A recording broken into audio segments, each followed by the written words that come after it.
Hello friends, ഇന്ന് നമ്മൾ കാണാൻ പോകുന്നത് ദ ലാൻഡ് ഓഫ് വാരിയേഴ്സ് എന്ന സീരീസിന്റെ 11ാമത്തെ എപ്പിസോഡാണ്. ഇതിന് മുമ്പത്തെ ഭാഗങ്ങൾ കാണാത്തവർക്ക് വേണ്ടി പ്ലേലിസ്റ്റിന്റെ ലിങ്ക് ഞാൻ ഡിസ്ക്രിപ്ഷനിൽ ഇട്ടിട്ടുണ്ട്. കഴിഞ്ഞ എപ്പിസോഡിന്റെ അവസാനത്തിൽ നമ്മൾ കണ്ടത് ടാങ്സാന്റെ ഫാദർ ടാങ്സാനെ അവന്റെ ഉള്ളിലുള്ള ഡീമനെ കൺട്രോൾ ചെയ്യുന്നതിന് വേണ്ടി അവനെ ആന്റിയുടെ അടുത്ത് ഏൽപ്പിക്കുന്നതാണ്. ഈ എപ്പിസോഡിന്റെ തുടക്കത്തിലെ തന്നെ നോക്കുകയാണെങ്കിൽ ടാങ്സാന്റെ ഫാദർ ആന്റിയോട് സംസാരിച്ചുകൊണ്ടിരിക്കുന്നതാണ് കാണിക്കുന്നത്. ആന്റി ഉണ്ടാക്കി കൊടുത്ത പ്രത്യേകതരം ഭക്ഷണ പദാർത്ഥം കഴിച്ചുകൊണ്ടിരിക്കുകയായിരുന്നു ടാങ്സാന്റെ ഫാദർ. അതെങ്ങനെയുണ്ട് എന്ന് ചോദിക്കുമ്പോൾ പണ്ടത്തെ പോലെ തന്നെ നല്ല രുചിയുണ്ട് എന്ന് പറയുന്നു. ടാങ്സാന്റെ ആന്റി അപ്പോൾ പറയുന്നുണ്ട്, ഈ ഭക്ഷണ പദാർത്ഥം നമ്മുടെ ഫാദറിന് ഒരുപാട് ഇഷ്ടമാണ്. അതുകൊണ്ട് തന്നെ നീയും സഹോദരനും തമ്മിൽ തല്ലു പിടിക്കുന്ന സമയത്ത് ഫാദറിനെ തണുപ്പിക്കുന്നതിന് വേണ്ടി ഞാൻ ഇത് കൊടുക്കാറുണ്ട്. അതുകൊണ്ട് മാത്രമാണ് അന്നൊക്കെ നിങ്ങൾക്ക് വലിയ രീതിയിൽ പിണക്കമൊന്നും കിട്ടാതിരുന്നത്. ടാങ്സാന്റെ ഫാദർ അപ്പോൾ അവന്റെ സഹോദരനെ പറ്റി ചോദിക്കുന്നു. ടാങ്സാന്റെ ആന്റി അപ്പോൾ പറയുകയാണ്, ഞാൻ അവനെ കാണാൻ പോയിട്ടുണ്ടായിരുന്നു. അവൻ ഒരുപാട് ക്ഷീണിച്ചിട്ടുണ്ട്. സെക്ട് ഏകാന്തതയിലാണെങ്കിലും സെക്ടിന്റെ ഉള്ളിൽ തന്നെ ഒരുപാട് കാര്യങ്ങൾ ചെയ്തു തീർക്കാനുണ്ട്. അതെല്ലാം തന്നെ ഒറ്റയ്ക്കാണ് അവൻ ചെയ്യുന്നത്. അവൻ നിന്നെ ഒരുപാട് മിസ് ചെയ്യുന്നുണ്ടാകും. നമുക്ക് ഒരുമിച്ച് അങ്ങോട്ട് പോയാലോ? എന്നാൽ ടാങ്സാന്റെ ഫാദർ പറയുന്നത് സമയമായിട്ടില്ല എന്നാണ്. അത് മാത്രമല്ല, അയാൾ സെക്ടിന് ഒരുപാട് നാണക്കേട് വരുത്തി വെച്ചു എന്നും പറയുന്നുണ്ട്. സമയമാകുമ്പോൾ അയാൾ തന്നെ പൊക്കോളാം എന്നാണ് ടാങ്സാന്റെ ഫാദർ പറയുന്നത്. അപ്പോഴേക്കും ടാങ്സാൻ വസ്ത്രം മാറി അങ്ങോട്ട് വരുന്നു. ടാങ്സാന്റെ ആന്റി അത് കണ്ടിട്ട് പറയുകയാണ്, ചെറുപ്പത്തിൽ ടാങ്സാന്റെ ഫാദർ എങ്ങനെയായിരുന്നോ അതേപോലെ തന്നെ ഇരിക്കുന്നു. ടാങ്സാന്റെ ഫാദർ ആകട്ടെ ടാങ്സാൻ ആവശ്യപ്പെട്ട വളരെ റെയർ ആയിട്ടുള്ള മെറ്റൽസ് ഗങ്ഷിങ് സിറ്റിയിൽ നിന്ന് കൊണ്ടുവന്നിട്ടുണ്ടായിരുന്നു. അത് ഇതേ സമയം അവന് കൊടുക്കുന്നതായിട്ട് കാണിക്കുന്നു.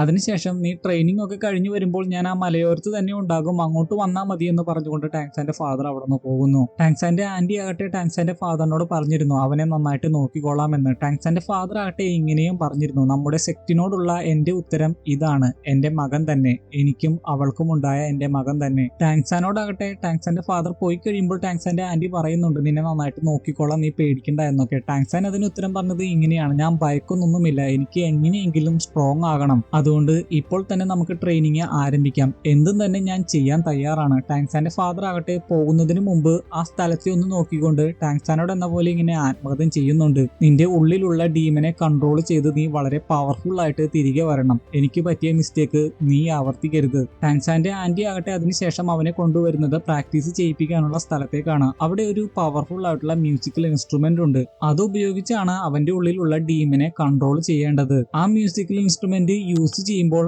വളരെ ശ്രദ്ധിക്കണം. വളരെ ക്ലീൻ ആയിട്ട് വേണം അത് ഉപയോഗിക്കാൻ. കയ്യിൽ വെള്ളം പാടില്ല, അഴുക്ക് പാടില്ല, ഷാർപ്പ് ആയിട്ടുള്ള ഒന്നും തന്നെ പാടില്ല. അതുകൊണ്ട് തന്നെ ടാങ്സാന്റെ ആന്റി കയ്യിലുണ്ടായിരുന്ന മോതിരം പോലും മാറ്റി വെക്കുന്നുണ്ട്. കൈ ക്ലീൻ ചെയ്യുന്നതായിട്ടും കാണിക്കുന്നു. ആ ഇൻസ്ട്രുമെന്റിന്റെ ഓരോ നൂലിനെ കുറിച്ച് പോലും ടാങ്സാന്റെ ആന്റി വളരെ ക്ലിയർ ആയിട്ട് പറഞ്ഞു കൊടുക്കുന്നുണ്ട്. അതിന്റെ സവിശേഷതകളെ കുറിച്ചും അതിന്റെ പവറിനെ കുറിച്ചും ഒക്കെ. ഈ പ്രാക്ടീസ് ചെയ്യുന്ന സ്ഥലത്തേക്ക് വന്നപ്പോൾ ടാങ്സാന്റെ ആന്റി ടാങ്സാനോട് പറഞ്ഞിരുന്നു, ഒരുപാട് ആളുകളാണ് ഇവിടെ വന്നു പോകുന്നത്. അതുകൊണ്ട് തന്നെ നീ നിന്റെ ഐഡന്റിറ്റി വെളിപ്പെടുത്താതെ നോക്കണം. അതുകൊണ്ട് തന്നെ ടാങ്സാൻ അവിടെയൊക്കെ മുഖം മൂടി വെച്ചാണ് നടക്കുന്നത്. അതിനുശേഷം ടാങ്സാന്റെ ആന്റി ആ മ്യൂസിക്കൽ ഇൻസ്ട്രുമെന്റിനെ കുറിച്ചൊക്കെ പറയുന്ന സമയത്ത് ടാങ്സാന്റെ ഉള്ളിലുള്ള ഡീമൻ ശക്തി പുറത്തേക്ക് വരുന്നുണ്ട്. എന്നാൽ ടാങ്സാന്റെ ആന്റി അത് മനസ്സിലാക്കി മ്യൂസിക്കൽ ഇൻസ്ട്രുമെന്റ് വായിച്ചു കഴിയുമ്പോൾ പുറത്തേക്ക് വന്ന ആ ഡീമന്റെ ശക്തിയെ കൺട്രോൾ ചെയ്യാൻ സാധിക്കുന്നു. ആ മ്യൂസിക്കൽ ഇൻസ്ട്രുമെന്റ് വായിക്കുന്നതിന് തന്നെ ഒരുപാട് പ്രത്യേകതകളുണ്ട്. തൊട്ടു തൊട്ടില്ല എന്ന രീതിയിൽ വളരെ മൃദുവായിട്ട് വേണം അത് വായിക്കാൻ. വായിക്കുന്നതിന് മുമ്പ് ആ ഇൻസ്ട്രുമെന്റിലെ നൂലിൽ പോലും എന്തൊക്കെയോ തേച്ച് കൊടുക്കുന്നുണ്ട്. ടാങ്സാന്റെ ആന്റി അത് വായിച്ച സമയത്ത് ടാങ്സാൻ അതിൽ ലയിച്ചു പോവുകയും അവൻ അവന്റെ സ്പിരിച്വൽ സീയിലേക്ക് പോവുകയും ചെയ്യുന്നുണ്ട്. പഞ്ചഭൂതങ്ങളെ എല്ലാം ഉൾപ്പെടുത്തിക്കൊണ്ട് അവരുടെ പൂർവികരാണ് അത് ഉണ്ടാക്കിയത്. ഉടനെ തന്നെ ടാങ്സാൻ എന്ന് വിളിച്ചുകൊണ്ട് ടാങ്സാന്റെ ആന്റി ചോദിക്കുകയാണ്, ഞാൻ പറഞ്ഞതെല്ലാം നീ കേട്ടുവോ? ഉടനെ തന്നെ സുബോധത്തിലേക്ക് തിരികെ വന്ന ടാങ്സാൻ പറയുകയാണ്, ഞാൻ അതിൽ ലയിച്ചു പോയി, അതുകൊണ്ട് തന്നെ ചില ഭാഗങ്ങൾ ഞാൻ കേട്ടില്ല. ടാങ്സാന്റെ ആന്റി ആകട്ടെ കുഴപ്പമില്ല എന്ന് പറയുന്നു. അതിനുശേഷം അവൻ ഒരു ബുക്ക് കൊടുത്തിട്ട് പറയുകയാണ്, ഇതെല്ലാം തുടക്കാനുള്ള ഉത്തരവാദിത്തമാണ് നിനക്കുള്ളത്. തുടക്കുന്നതിന് മുമ്പ് ഈ ബുക്ക് വായിക്കണം. അത് കേട്ട് കഴിയുമ്പോൾ ഉള്ള അവന്റെ മുഖഭാവത്തിൽ നിന്ന് തന്നെ ടാങ്സാന്റെ ആന്റിക്ക് മനസ്സിലാകുന്നു അവൻ അതിൽ താല്പര്യമില്ല എന്ന്. അതിനെപ്പറ്റി ടാങ്സാന്റെ ആന്റി ചോദിച്ചു കഴിയുമ്പോൾ ടാങ്സാൻ പറയുന്നത്, തുടക്കുന്നത് കൊണ്ടൊന്നും എനിക്ക് കുഴപ്പമില്ല, പക്ഷെ തുടക്കുന്നതൊന്നും വലിയ കാര്യമല്ലല്ലോ. എന്നാൽ അത് അത്രയ്ക്ക് എളുപ്പമുള്ള പണിയല്ല എന്ന് കുറച്ചു കഴിയുമ്പോൾ അവന് മനസ്സിലാകും. ടാങ്സാന്റെ ആന്റി എന്നാൽ അതൊന്നും പറയുന്നില്ല. ടാങ്സാന്റെ ആന്റി പറയുന്നത് ഇങ്ങനെയാണ്, ഈ ട്രെയിനിങ്ങിന്റെ ആദ്യത്തെ ഘട്ടം ഇത് തുടയ്ക്കുക എന്നതാണ്. ആ ഒരു മ്യൂസിക്കൽ ഇൻസ്ട്രുമെന്റ് മാത്രമല്ല, അതേപോലത്തെ പവിത്രമായ വേറെ മ്യൂസിക്കൽ ഇൻസ്ട്രുമെന്റ്സും ഉണ്ട് എങ്കിലും പ്രധാനപ്പെട്ടത് ഇതാണ്. എങ്കിലും ടാങ്സാൻ എല്ലാ മ്യൂസിക്കൽ ഇൻസ്ട്രുമെന്റ്സും തുടക്കേണ്ടതുണ്ട്. മനോശക്തി വർദ്ധിപ്പിക്കുന്നതിന് വേണ്ടിയും മര്യാദയുടെ ഭാഗവുമായിട്ടാണ് ഇങ്ങനത്തെ ട്രെയിനിങ് കൊടുക്കുന്നത്. അതിനുശേഷം ടാങ്സാന് തന്നെ ആ മ്യൂസിക്കൽ ഇൻസ്ട്രുമെന്റ് വായിക്കാനുള്ള അവസരം കൊടുക്കുന്നുണ്ട്. പക്ഷേ ടാങ്സാന്റെ ആന്റി ചെയ്തതുപോലെ ആയിരുന്നില്ല ടാങ്സാൻ ചെയ്തത്. ടാങ്സാൻ അത് വളരെ വേഗത്തിലാണ് ചെയ്തത്. അത് മാത്രമല്ല, കൈ തുടച്ചതിന് ശേഷം തുണി വലിച്ചെറിയുന്നത് പോലെയാണ് ഇട്ടത്. അതിനുശേഷം അവൻ മ്യൂസിക്കൽ ഇൻസ്ട്രുമെന്റ് തുടച്ചു തുടങ്ങുമ്പോൾ തന്നെ വലിയൊരു കമ്പനം അതിൽ നിന്നുണ്ടാവുകയാണ്. ടാങ്സാന്റെ ആന്റിയാണ് അത് തടഞ്ഞു നിർത്തുന്നത്. അതിനുശേഷം ടാങ്സാന്റെ ആന്റി പറയുകയാണ്, ഇത് സ്പിരിച്വൽ ആയിട്ടുള്ള ഒരു മ്യൂസിക്കൽ ഇൻസ്ട്രുമെന്റ് ആണ്. ഇതിന് നിന്റെ ഉള്ളിലുള്ള ഡീമൻ ശക്തിയെ അറിയുവാൻ സാധിക്കും. കൈ ശുചിയാക്കുക എന്നത് മനസ്സ് ശുചിയാക്കുന്നത് പോലെയാണ്. നിന്റെ മനസ്സ് ക്ലീൻ അല്ല എങ്കിൽ ഒരിക്കലും നീ ഇതിൽ തുടരുത്. അതുകൊണ്ട് നീ ഇന്ന് ഇത് ക്ലീൻ തന്നെ ചെയ്താൽ മതി. ഇവിടെയുള്ള എല്ലാ മ്യൂസിക്കൽ ഇൻസ്ട്രുമെന്റ്സും ക്ലീൻ ചെയ്യണം. അതിലെ ഒരു സ്ട്രിങ് പോലും പൊട്ടരുത്. നീ ഒരു കാര്യം മനസ്സിലാക്കണം, ഒരു മനുഷ്യൻ സ്ട്രോങ് ആയതുകൊണ്ട് മാത്രം കാര്യമില്ല, അവന്റെ മനസ്സ് കൂടി സ്ട്രോങ് ആകണം. അല്ലെങ്കിൽ നിന്റെ ഫാദറിന്റെ പോലെ ആയി തീരും. നിന്റെ ഫാദർ നല്ല സ്ട്രോങ് ആയിട്ടുള്ള വ്യക്തി തന്നെയാണ്, പക്ഷേ മനസ്സ് മുറിവേറ്റതാണ്. അതുകൊണ്ടാണ് യാഥാർത്ഥ്യത്തെ നേരിടാൻ മടി കാണിച്ചുകൊണ്ട് ഒരു മൂലയിൽ തന്നെ ഒതുങ്ങിക്കൂടി ജീവിക്കുന്നത്. അപ്പോ തനിക്കതെല്ലാം മനസ്സിലായെന്ന് ടാങ്സാൻ പറയുന്നു. അതെല്ലാം നല്ല രീതിയിൽ ചെയ്തോളാം എന്ന് പറയുന്നു. പിന്നെ കാണിക്കുന്നത് മാർഷൽ സോൾ ഹാളിലെ ആളുകൾ നടന്ന സംഭവങ്ങളൊക്കെ ഹുലീനയുടെ അടുത്ത് വന്ന് പറയുന്നതാണ് കാണിക്കുന്നത്. ഹുലീന അപ്പോൾ ചോദിക്കുന്നുണ്ട്, മുഖംമൂടി ധരിച്ച ഒരു വ്യക്തിയാണോ നിങ്ങളെ ആക്രമിച്ചതെന്ന്. അവർ അതെ എന്ന് പറയുന്നു. അതുമാത്രമല്ല അവന്റെ ചുറ്റിനും ഒരു പ്രത്യേക എനർജി തന്നെ ഉണ്ടായിരുന്നു എന്നും പറയുന്നു. അവനിപ്പോൾ എവിടെയാണ് എന്ന് ചോദിക്കുമ്പോൾ മൂൺ പൗലിയനിലുണ്ട്. അവിടുത്തെ ഹെഡ് ആയിട്ടുള്ള സ്ത്രീക്ക് അവനെ പറ്റി അറിയാൻ സാധിക്കുമെന്നൊക്കെ പറയുന്നു. കഴിഞ്ഞ എപ്പിസോഡിൽ ടാങ്സാൻ ആക്രമിച്ച വ്യക്തികൾ തന്നെയാണ് അവർ. ടാങ്സാനെ പറ്റിയുള്ള കാര്യങ്ങൾ കേട്ട് കഴിയുമ്പോൾ ഹുലീനയ്ക്ക് ഒരുപാട് സന്തോഷമാകുന്നു. അത് ടാങ്സാൻ തന്നെയാണെന്ന് അവൾക്ക് മനസ്സിലാകുന്നുണ്ട്. ടാങ്സാനെ നോക്കുകയാണെങ്കിൽ നിലാവിനെ നോക്കി അവൻ മന്ദിച്ച് നിൽക്കുകയാണ്. കുറച്ചു കഴിയുമ്പോൾ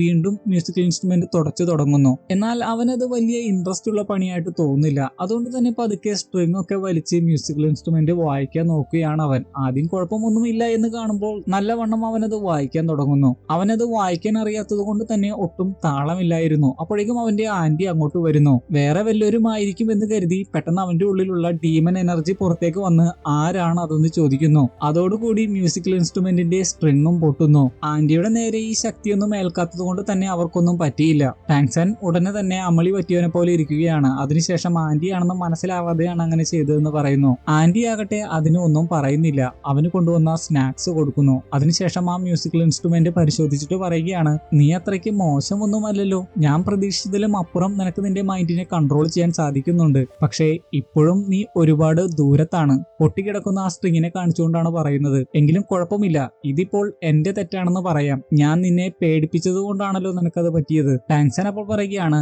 ഈ സ്ട്രിങ്ങിന്റെ നഷ്ടം ഞാൻ പരിഹരിച്ചോളാം. അല്ല, ഞാനൊരു കാര്യം ചോദിച്ചോട്ടെ, എങ്ങനെയാണ് ഇത്രക്ക് ഈസി ആയിട്ട് ആന്റിക്ക് എന്റെ ഡീമൻ ശക്തിയൊക്കെ കൺട്രോൾ ചെയ്യാൻ സാധിക്കുന്നത്? അതെന്റെ ടാലന്റ് ഡൊമൈൻ കാരണമാണ്. നിനക്കറിയാമോ, എന്റെ ലെവല് വെറും 9 ആണ്. ഇത് വെച്ച് സോൾ റിംഗ് പോലും ആർജിക്കാൻ സാധിക്കില്ല. അതായത് അവളുടെ ചുറ്റിനുമുള്ളത് സോൾ റിംഗ് അല്ല എന്നാണ് പറഞ്ഞു വരുന്നത്. എനിക്ക് ആത്മശക്തി ഇല്ലായിരിക്കാം, പക്ഷെ എനിക്ക് എന്റെ ഡൊമൈനെ നല്ലവണ്ണം കൺട്രോൾ ചെയ്യാൻ സാധിക്കും. അതിനു മുമ്പിൽ നിന്റെ അച്ഛൻ പോലും പരാജയപ്പെടും. പക്ഷേ അത് അദ്ദേഹത്തിന് മുൻകൂട്ടി അറിയില്ലായിരുന്നു. അറിഞ്ഞിരുന്നെങ്കിൽ അന്ന് നടന്ന ട്രാജഡി നടക്കില്ലായിരുന്നു. ടാങ്സാൻ അപ്പോൾ ആ ട്രാജഡി എന്താണ് എന്ന് ചോദിക്കുന്നുണ്ട്. ടാങ്സാന്റെ ആന്റി അപ്പോൾ അത് നിന്റെ ഫാദർ തന്നെ പറഞ്ഞു തരുമെന്ന് പറയുന്നു. നിനക്ക് വളരെ പവർഫുൾ ആയിട്ട് തീരണമെങ്കിൽ നീ നിന്റെ ഇമോഷൻസ് കൺട്രോൾ ചെയ്യണം, നിന്റെ എനർജി കൺട്രോൾ ചെയ്യണം. ഇവിടെ നീ പ്രാക്ടീസ് ചെയ്യുന്ന കാര്യങ്ങളെ കുറിച്ചൊക്കെ ഓർത്തു കഴിയുമ്പോൾ നീ വിചാരിക്കും, ഇത്തരം സില്ലി ആയിട്ടുള്ള കാര്യങ്ങൾ ചെയ്യുന്നതിലൂടെ എങ്ങനെയാണ് എനിക്ക് എന്റെ ഡൊമൈനെ കൺട്രോൾ ചെയ്യാൻ സാധിക്കുന്നതെന്ന്. പുറമേന്ന് നോക്കുമ്പോൾ നിനക്ക് ഒരു മാറ്റവും തോന്നില്ല, പക്ഷെ അതിന്റെ റിസൾട്ട് നിനക്ക് ഉടനെ തന്നെ മനസ്സിലാക്കുവാൻ സാധിക്കും. അതിനുശേഷം ടാങ്സാന്റെ ആന്റി പറയുകയാണ്, നീ ഇപ്പോൾ ക്ലീൻ ചെയ്തുകൊണ്ടിരുന്ന ഈ മ്യൂസിക്കൽ ഇൻസ്ട്രുമെന്റ് നിന്റെ ഓറയുമായിട്ട് മാച്ച് ചെയ്യുന്നുണ്ട്. അതുകൊണ്ട് നാളെ മുതൽ നമുക്ക് ഈ മ്യൂസിക്കൽ ഇൻസ്ട്രുമെന്റ് പഠിക്കാം. അതിനുശേഷം ടാങ്സാന്റെ ആന്റി ആ മ്യൂസിക്കൽ ഇൻസ്ട്രുമെന്റ് വായിച്ചു കഴിയുമ്പോൾ ടാങ്സാൻ പോലും അതിൽ ലയിച്ചു പോകുന്നുണ്ട്. അതിന്റെ കൂടെ ആന്റി കൊണ്ടുവന്ന സ്നാക്സ് കൂടി കഴിച്ചു കഴിയുമ്പോൾ പറയണ്ട, ആസ്വദിച്ച് അവൻ അത് കേട്ടു നിൽക്കുന്നു. അടുത്ത ദിവസമാകട്ടെ ടാങ്സാൻ അത് വായിക്കുവാൻ ശ്രമിക്കുന്നതായിട്ട് കാണിക്കുന്നു. പക്ഷേ അപശബ്ദം മാത്രമാണ് അതിൽ നിന്ന് വരുന്നത്. അവിടെ തിയാൻ ദുവോ സാമ്രാജ്യത്തിലെ രണ്ടാമത്തെ രാജകുമാരൻ വന്നിട്ടുണ്ടായിരുന്നു. അവന്റെ പേര് ഷൂ ബെങ് എന്നാണ്. അവൻ ദേഷ്യത്തോടെ പുറത്തേക്ക് വന്ന് ആരാണ് മര്യാദക്ക് എന്നെ റെസ്റ്റ് ചെയ്യാൻ അനുവദിക്കാത്തതെന്ന് ചോദിക്കുന്നു. അവന്റെ ദേഷ്യം കണ്ടു കഴിയുമ്പോൾ മറ്റുള്ള സ്റ്റുഡൻസ് എല്ലാം അവിടെ നിന്ന് ഓടി പോകുന്നുണ്ട്. എന്നാൽ ടാങ്സൺ അവിടെ കൂളായിട്ടാണ് നിൽക്കുന്നത്.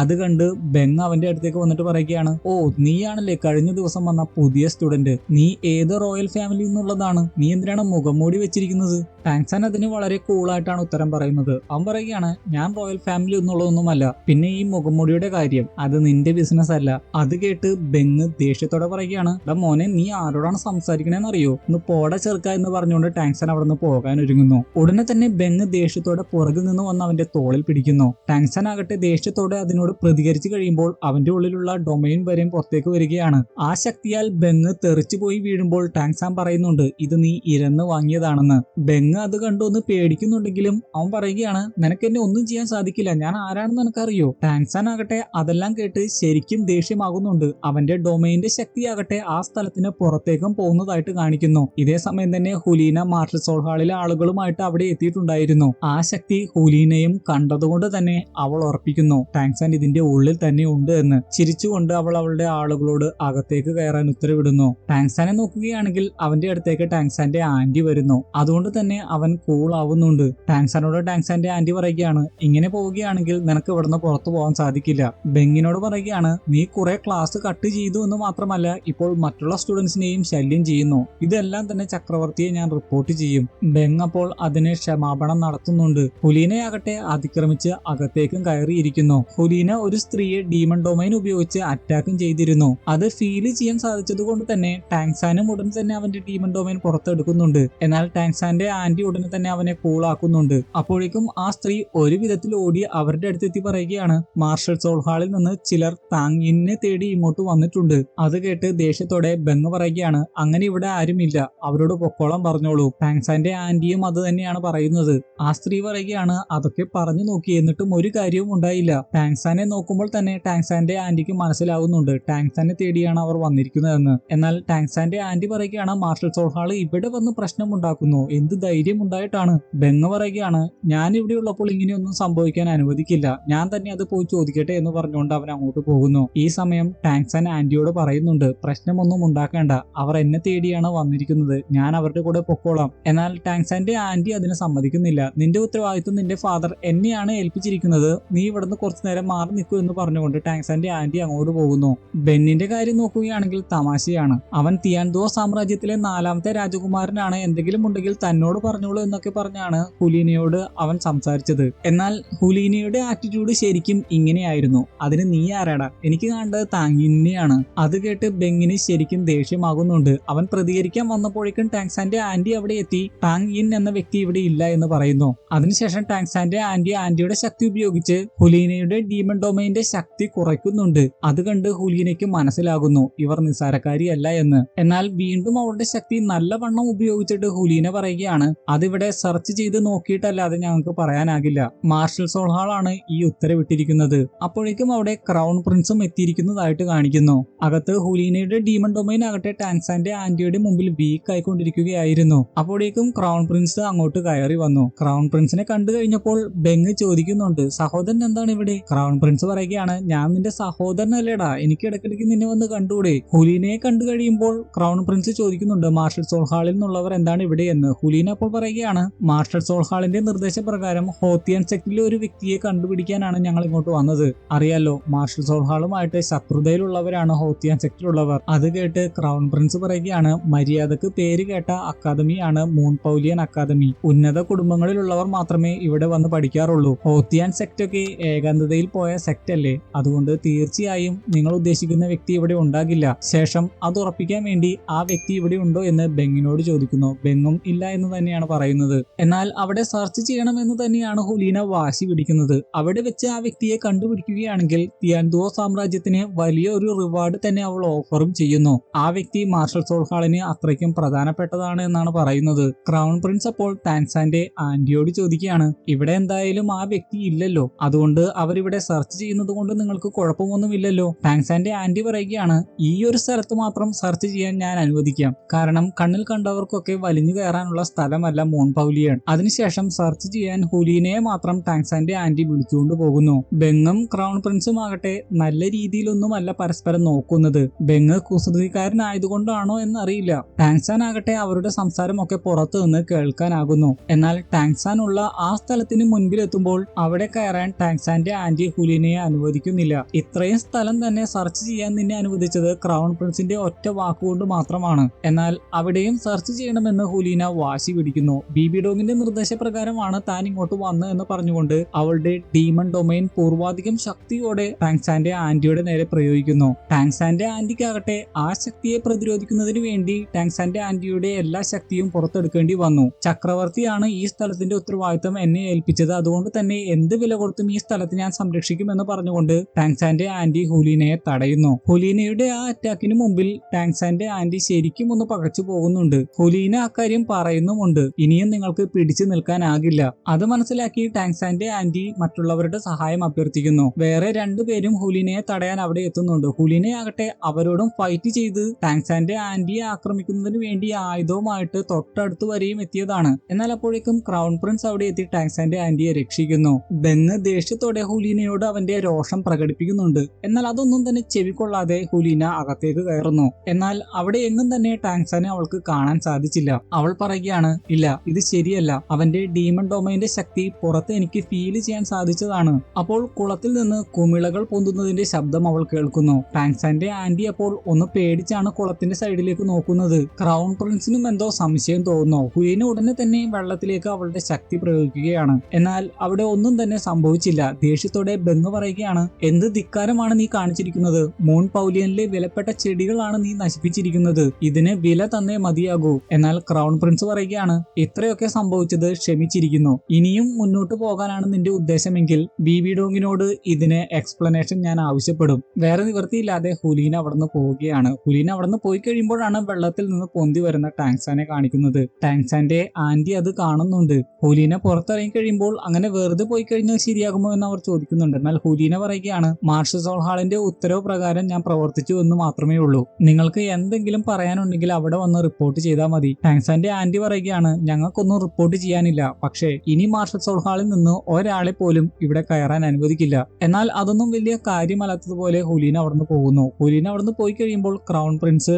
ടാങ്സാന്റെ ആന്റിയോട് പറയുന്നുണ്ട്, ഇതെല്ലാം എന്റെ തെറ്റാണ്. അവളെ ഇവിടെ സെർച്ച് ചെയ്യാൻ അനുവദിക്കരുതായിരുന്നു. അല്ല, ഇനി അവൾ പറഞ്ഞതിൽ എന്തെങ്കിലും കഴമ്പുണ്ടോ? ഹോത്തിയാൻ സെക്റ്റിലെ ഏതെങ്കിലും സ്റ്റുഡന്റ് ഇവിടെ പഠിക്കുന്നുണ്ടോ? എന്ത് തന്നെ ആയാലും എന്നോട് ഷെയർ ചെയ്തോളൂ. എനിക്ക് നിങ്ങളെ സഹായിക്കാനാകും. എന്നാൽ ബെങ് ഉച്ചത്തിൽ പറയുകയാണ്, അങ്ങനെ ആരും ഇവിടെ ഇല്ല. ഇതെല്ലാം തന്നെ മാർഷൽ സോൾ ഹാളിന്റെ അഹങ്കാരമാണ്. വലിയൊരു ആർമിയെ വിട്ട് മാർഷൽ സോൾ ഹാളിനെ പൂർണ്ണമായിട്ടും ഇല്ലാതാക്കണം. നമ്മളെ പ്രകോപിപ്പിക്കാൻ മനഃപൂർവ്വമാണ് അവർ ഇതൊക്കെ ചെയ്യുന്നത്. ക്രൗൺ പ്രിൻസിന് അതൊന്നും ഇഷ്ടമാകാതെ ഇപ്പോഴും നിന്റെ സ്വഭാവം ശരിയല്ല എന്ന് പറഞ്ഞുകൊണ്ട് അവനെ ശകാരിക്കുന്നു. ദേഷ്യത്തോടെ അപ്പോൾ ബെങ് തിരിച്ചു ചോദിക്കുകയാണ്, എന്നെ ശകാരിക്കാൻ വേണ്ടിയാണോ വന്നത്? അപ്പോൾ ക്രൗൺ പ്രിൻസ് അവന്റെ ദേഷ്യം അടക്കി പിടിച്ചുകൊണ്ട് പറയുകയാണ്, ഫാദറിന്റെ അസുഖം കൂടിയിട്ടുണ്ട്. ഫാദറിന് നിന്നെ കാണണം എന്ന് പറഞ്ഞു. അത് പറയാനാണ് ഞാൻ വന്നത്. കിട്ടിയ അവസരം മുതലെടുത്തുകൊണ്ട് ബെങ് പറയുകയാണ്, ഞാനും ഈ സ്ഥലം മടുത്തിരിക്കുകയായിരുന്നു. ഫാദറിന്റെ ശരീരത്തിലുള്ള വിഷാംശം നീക്കം ചെയ്യാൻ വേണ്ടി ഞാൻ ഒരു ഗ്രാൻഡ് സോൾ മാസ്റ്ററിനെ അന്വേഷിക്കാൻ പോവുകയാണെന്ന് പറഞ്ഞ് അവൻ അവിടുന്ന് പോകുന്നു. മറ്റേ വിഷമൊക്കെ നീക്കാൻ എക്സ്പേർട്ട് ആയിട്ടുള്ള ആ ഗ്രാൻഡ് സോൾ മാസ്റ്റർ തന്നെ. അപ്പോൾ ടാങ്സാന്റെ ആന്റി ആകട്ടെ ക്രൗൺ പ്രിൻസിനോട് ബെങ്ങിനെ കുറിച്ച് നല്ലത് മാത്രമേ പറയുന്നുള്ളൂ.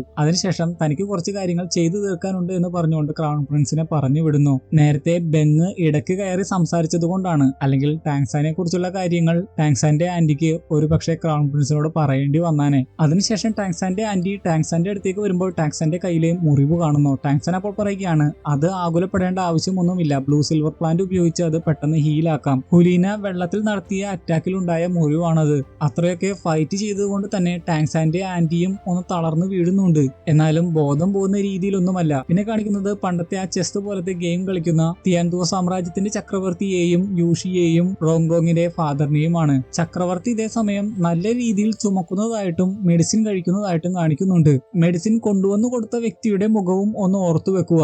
നേരത്തെ ടാങ്സാന്റെ ആന്റിയും ക്രൗൺ പ്രിൻസിനോട് പറഞ്ഞിരുന്നു രാജാവിനോട് ആരോഗ്യമൊക്കെ ഒന്ന് ശ്രദ്ധിക്കാൻ. അതേ രീതിയിൽ തന്നെ റോങ്റോങ്ങിന്റെ ഫാദറും പറയുന്നുണ്ട്. ചക്രവർത്തി അപ്പോൾ പറയുകയാണ്, ഇന്നലെ ഈ ഗെയിം കളിച്ചുകൊണ്ടിരിക്കുന്ന സമയത്ത് ഇതേപോലെ ചുമയുണ്ടായിരുന്നപ്പോൾ ക്രൗൺ പ്രിൻസും ആകുലതയോടെ ഇത് തന്നെയാണ് പറഞ്ഞത്. അപ്പോൾ യൂഷിയും ക്രൗൺ പ്രിൻസിനെ കുറിച്ച് ഒരുപാട് പുകഴ്ത്തി സംസാരിക്കുന്നു. സ്നേഹമുള്ളവനാണ്, എല്ലാവർക്കും അവൻ മോഡലാണ് എന്നുള്ള രീതിയിലൊക്കെയാണ്. പക്ഷേ ചക്രവർത്തി ആഗ്രഹിക്കുന്നത് ബെങ്ങും അതേപോലെ ആയിരുന്നെങ്കിൽ എന്നാണ്. റോങ്റോങ്ങിന്റെ ഫാദർ പറയുന്നുണ്ട്, മൂൺ പൗലിയനിലല്ലേ പഠിക്കാൻ പോയിരിക്കുന്നത്, അവൻ ശരിയായിക്കോളും. ചക്രവർത്തി പറയുന്നതാകട്ടെ അവനെ ഒരുപാട് ലാളിച്ചതുകൊണ്ടാണ് അവൻ ഇങ്ങനെ ആയത് എന്നാണ്. ഇന്നെന്തായാലും അവൻ വരുന്നുണ്ട്, എങ്ങനെയുണ്ടെന്ന് നോക്കാം. പിന്നെ അവർ സംസാരിക്കുന്നത് മാർഷൽ സോൾ ഹാളിന്റെ കാട്ടിലുള്ള പ്രവർത്തനങ്ങളെ കുറിച്ചാണ്. എല്ലാ സോൾ മാസ്റ്റേഴ്സിനോടും സേഫ് ആയിട്ട് ഇരിക്കാൻ ഉത്തരവിടാൻ അവർ തീരുമാനിക്കുന്നു. ശേഷം അവർ മാർഷൽ സോൾ ഹാൾ ഒരുപാട് ആളുകളെ റിക്രൂട്ട് ചെയ്യുന്നതിനെ പറ്റിയൊക്കെ സംസാരിക്കുന്നു. എന്തൊക്കെയോ വലിയ പദ്ധതികൾ ഇതിന്റെ പിന്നിലുണ്ട് എന്നാണ് അവർ ഡിസ്കസ് ചെയ്യുന്നത്. അപ്പോഴേക്കും ക്രൗൺ പ്രിൻസും ബെങ്ങും അവിടെ എത്തുന്നു. ബെങ് അവിടെ വന്നു കഴിയുമ്പോൾ തന്നെ പറയുന്നത് ഹുലീന മൂൺ പൗലിയനെ അപമാനിച്ചു, അതുകൊണ്ട് അവളെയും മാർഷൽ സോൾ ഹാളിനെയും ശിക്ഷിക്കണമെന്നാണ്. ക്രൗൺ പ്രിൻസിനോട് ചോദിച്ചിട്ടാണ് കാര്യങ്ങൾ വ്യക്തമായിട്ട് ചക്രവർത്തി മനസ്സിലാക്കുന്നത്. അവിടെ നടന്ന എല്ലാ കാര്യങ്ങളും ക്രൗൺ പ്രിൻസ് പറയുന്നുണ്ട്. ഹോത്തിയാൻ സെക്റ്റിൽ നിന്നും ഒരു സ്റ്റുഡന്റ് ഹുലീനയുടെ കൂടെ ഡീമൺ ഡൊമൈൻ ആർജിച്ചിരുന്നു. അവനെ പിടിക്കുന്നതിന് വേണ്ടിയായിരുന്നു ഹുലീന അവിടെ എത്തിയതെന്ന് പറയുമ്പോൾ ചക്രവർത്തിക്കും അതിശയമാകുന്നു. ഹോത്തിയാൻ സെക്റ്റ് വർഷങ്ങളായിട്ട് ശാന്തതയിൽ കഴിയുന്ന ഒരു സെക്റ്റ് അല്ലേ? റോങ്ങിന്റെ ഫാദർ പറയുകയാണ് ഹോത്തിയാൻ സെക്ട് അവരുടെ ശക്തി വർദ്ധിപ്പിച്ചുകൊണ്ടിരിക്കുകയാണ്. താങ്ഹോയ്ക്ക് ശേഷം ഇവനാണ് ഡീമൺ ഡൊമൈൻ കിട്ടിയിട്ടുള്ളത്. ഇതെല്ലാം കേട്ടപ്പോൾ യൂഷി അത് ടാങ്സൻ ആയിരിക്കുമോ എന്ന് ചിന്തിച്ചിരിക്കുകയായിരുന്നു. ക്രൗൺ പ്രിൻസ് അത് തന്നെയായിരുന്നു ഇതേ സമയം യൂഷിയോട് ചോദിച്ചത്. യൂഷി അപ്പോൾ പറഞ്ഞത് അതിനെക്കുറിച്ച് തനിക്ക് യാതൊരു അറിവുമില്ല എന്നാണ്. ടാങ്സാനുമായിട്ട് കുറെ നാളായിട്ട് ഒരു കോണ്ടാക്റ്റും ഇല്ല എന്നാണ് യൂഷി പറയുന്നത്. പക്ഷേ അത് ടാങ്സാൻ ആണെങ്കിൽ അവന്റെ മാസ്റ്റർ ആയിട്ടുള്ള ഞാനായിരിക്കും അതിനെക്കുറിച്ച് ഓർത്ത് ഏറ്റവും അഭിമാനിക്കാൻ പോകുന്നത്. എങ്കിലും ഹോത്തിയാൻ സെക്റ്റിനെ അങ്ങനെ വില കുറച്ച് കാണേണ്ട. ഹോത്തിയാൻ സെക്റ്റിലും കഴിവുള്ള ഒരുപാട് ആളുകളുണ്ട്. ചക്രവർത്തി പറയുകയാണ് ആ സ്റ്റുഡന്റിനെ ബിബി ഡോങ് കണ്ടുപിടിക്കുകയാണെങ്കിൽ തീർച്ചയായും അവനെ ഇല്ലാതാക്കാനായിരിക്കും ശ്രമിക്കുക. അതുകൊണ്ട് നമ്മുടെ കരങ്ങളിൽ ആ സ്റ്റുഡന്റിനെ കിട്ടുകയാണെങ്കിൽ തീർച്ചയായും അവനെ പ്രൊട്ടക്ട് ചെയ്യണം. ബെങ് അപ്പോൾ ചോദിക്കുകയാണ് അപ്പോൾ നമ്മൾ മാർഷൽ സോൾഹാളിനെ ഒന്നും ചെയ്യുന്നില്ലേ? മൂൺ പൗലിയനെയും അവിടുത്തെ ഹെഡിനെയും അവർ അപമാനിച്ചതല്ലേ? ദേഷ്യത്തോടെ അവനെ ശകാരിച്ചുകൊണ്ട് അപ്പോൾ ചക്രവർത്തി പറയുകയാണ് നിനക്ക് എന്താണ് ഒരു മാറ്റവും ഇല്ലാത്തത്? നമ്മുടെ ചുറ്റിനും ഇപ്പോൾ പ്രശ്നങ്ങൾ നടന്നുകൊണ്ടിരിക്കുകയാണ്.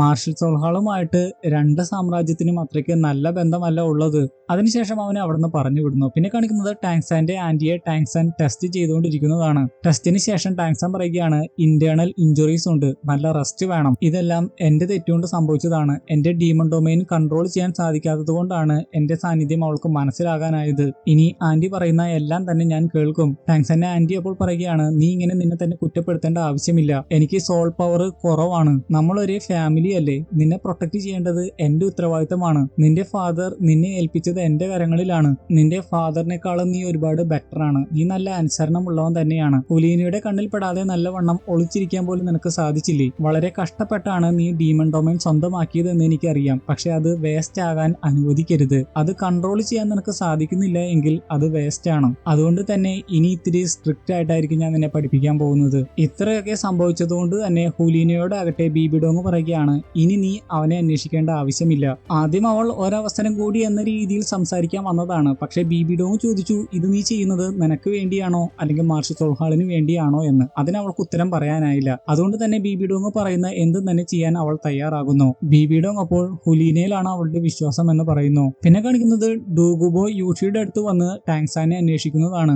വിഷങ്ങളെയൊക്കെ നീക്കം ചെയ്യുന്ന ഗ്രാൻഡ് സോൾ മാസ്റ്റർ ഇല്ലേ, അത് തന്നെയാണ് ഡൂഗുബോ. വിഷവുമായി ബന്ധപ്പെട്ടതാണ് അയാളുടെ സോൾ പവറുകൾ. ടാങ്സാനെ കുറിച്ച് അന്വേഷിക്കുന്നതിന് വേണ്ടിയാണ് യൂഷിയുടെ അടുത്തേക്ക് ഡൂഗുബോ വന്നത്. പക്ഷെ യൂഷിക്ക് പോലും ടാങ്സാൻ എവിടെയാണ് എന്ന് അറിയില്ല എന്ന് കേട്ടപ്പോൾ ടാങ്സാന് എന്തെങ്കിലും അപകടം പറ്റിയിട്ടുണ്ടാകുമോ, അവൻ മരിച്ചിട്ടുണ്ടാകുമോ എന്ന് പോലും ഡൂഗുബോ ചോദിക്കുന്നു. യൂഷിക്ക് അത് കേട്ട് ദേഷ്യമാകുന്നു. യൂഷി പറയുകയാണ് നിങ്ങൾ അതിര് കടന്ന് ചിന്തിക്കുന്നു. അവൻ അനുഗ്രഹമുള്ളവനാണ്. അവൻ അങ്ങനെയൊന്നും സംഭവിച്ചിട്ടുണ്ടാകില്ല. നിങ്ങൾക്ക് എന്തെങ്കിലും ചോദിക്കാനുണ്ടെങ്കിൽ എന്നോട് ചോദിച്ചുള്ളൂ. എനിക്ക് പറ്റാവുന്ന വിധത്തിൽ ഞാൻ സഹായിക്കാം. ഡൂഗുബോ അപ്പോൾ അത് അവനോട് തന്നെ ഡയറക്റ്റ് ആയിട്ട് പറയാനുള്ളതാണെന്ന് പറഞ്ഞുകൊണ്ട് അവിടുന്ന് അപ്രത്യക്ഷമാകുന്നു. ടാങ്സാന്റെ ആന്റിക്കാകട്ടെ അവിടെയുള്ള സ്ത്രീ മെഡിസിൻ കൊണ്ടുവന്ന് കൊടുക്കുന്ന സമയത്ത് കോട്ടുവായിടുന്നത് കണ്ടപ്പോൾ നന്നായിട്ട് റെസ്റ്റ് ചെയ്തില്ലേ എന്ന് ചോദിക്കുന്നു. അപ്പോഴേക്കും ടാങ്സാൻ മ്യൂസിക്കൽ ഇൻസ്ട്രുമെന്റ് വായിക്കുന്ന ശബ്ദം കേൾക്കുന്നു. ഇറിറ്റേഷൻ ഉണ്ടാക്കുന്ന രീതിയിൽ അപശ്രുതിയോടെയായിരുന്നു അവൻ അത് വായിച്ചുകൊണ്ടിരുന്നത്. ഇന്നലെ വെറും 4 മണിക്കൂർ മാത്രമേ അവൻ ഉറങ്ങിയിട്ടുള്ളൂ. ആ ശബ്ദം മൂലമാണ് അവർക്ക് നന്നായിട്ട് ഉറങ്ങാൻ സാധിക്കാതിരുന്നത്. ഇപ്പോ മാസ്റ്ററിനെയും അവൻ ശല്യം ചെയ്യുകയാണ്. അവനെ ഞാൻ തടയട്ടെ എന്ന് പറഞ്ഞ് അങ്ങോട്ട് ചെല്ലാനൊരുങ്ങുമ്പോൾ തന്നെ ടാങ്സാന്റെ ആന്റി പറയുകയാണ്